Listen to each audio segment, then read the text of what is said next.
Hi, we are Group 6, Lucky and Luyang. In this presentation, we will introduce you the site analysis of Burma in the same ecological system.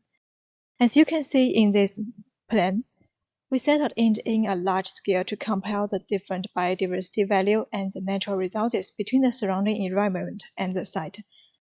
The site is located in the cold greening area with ecological habitat. For example, the wetland, the swamps, and also the woodland. The river system, it is also near an important river system, which is the Yarra River. The Yarra River estuary extends about 22 kilometers from Dice Fort to Newport, north of Hobart Bay. It's a salt wedge estuary where the mixing of salt and freshwater is influenced by freshwater inflows over the Dice Falls. In this plan, there are four major habitats, including the treetops, the river edge, the river, and the bush. In the treetops, it is a habitat for the birds mainly, and the trees will provide food and shelters to the animals there. And in the bush, is a habitat for mammals and birds, and it also provides shelters and food to the animals there. And at the river edge is the place for the birds, reptiles, and frogs, and it also provides food and shelters as well. And in the river is a habitat for mainly fish, insects, and birds. And apart from that, there are also different kinds of human activities affecting the ecology there. For example, the people rowing in the river, and the people doing picnic at the lawn, or the people getting the lunch beside the rivers, and also the people walking along or cycling along the road. In the section, you can see how the terrain changes brings different function to the site. From the upper terrace to the middle and to the lower terrace, each of the area have different levels of ecological value and provide habitat for fauna. In this diagram, we also indicated the relationship between the other areas and the site. So the site seems to become a point of connection and transition that provides shelters for different species. The first plant I'm going to introduce is the common rush.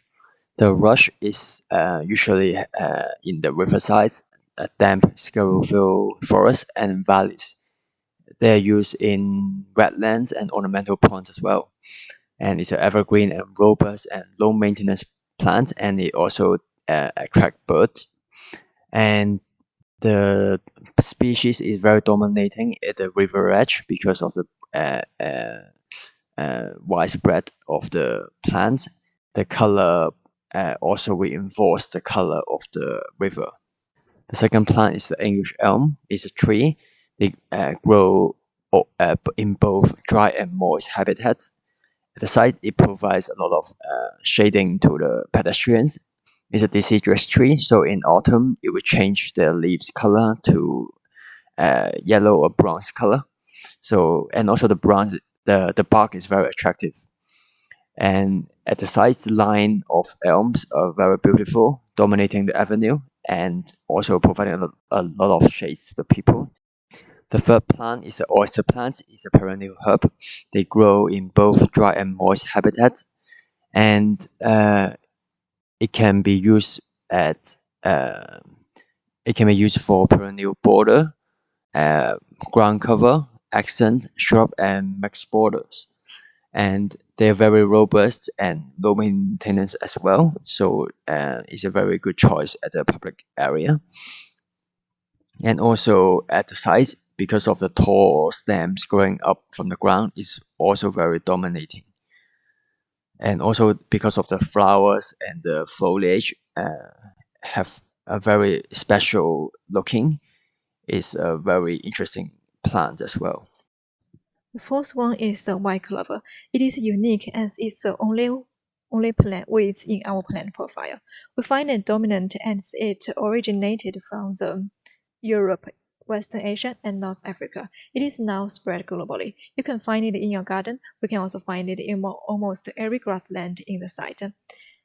These are also a very tough plant that can adapt to the different climate.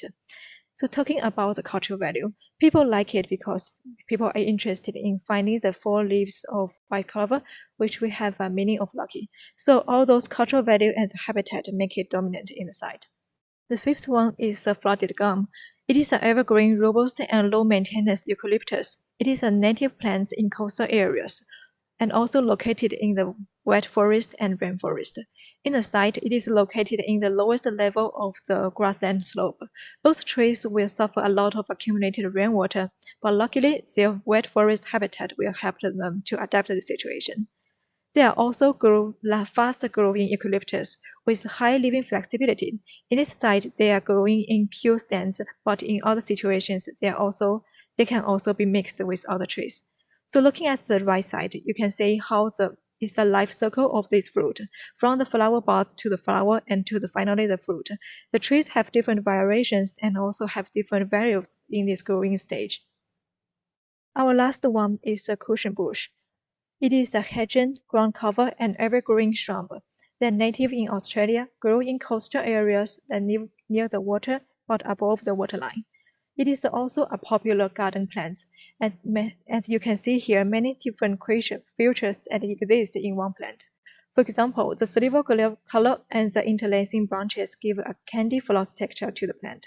Its leaf is sparse and white woolly linear leaves with short legends with around 5 mm long, pressed against the white stem. For the flower color is white and yellow, and its flower is from the late spring to summer and is attracted by the various insects. Despite its popular among the people, it is also a very tough plant with high tolerance with drought. It can survive in the row siding plants and adapt to different soil, but with a condition with well-drained condition. The last page is our workflow. That's all for our presentation. Thank you.